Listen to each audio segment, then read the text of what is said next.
హస్తినాపుర రాజుకి ఇద్దరు కుమారులు. పెద్దవాడు ధృతరాష్ట్రుడు, చిన్నవాడు పాండు. దుర్యోధన ధృతరాష్ట్రుడు పెద్ద కుమారుడు.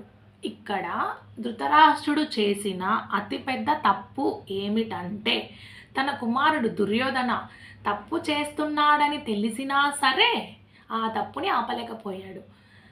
తండ్రిగా ప్రేమను చూపించాడు, కానీ రాజుగా న్యాయం చేయలేకపోయాడు.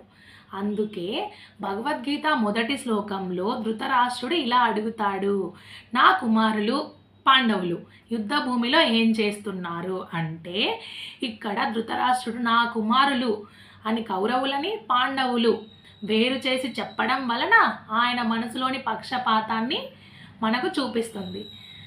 ప్రేమ చూపించాలి, కానీ ధర్మాన్ని వదిలేకూడదు ప్రేమ వల్ల. ఈరోజు మనం నేర్చుకోవాల్సిన పాఠం ఏమిటంటే, తల్లిదండ్రులు పిల్లల్ని ప్రేమించాలి. ఒకవేళ పిల్లలు తప్పు చేస్తే అదే తప్పుని ప్రేమతో సరిదిద్దాలి.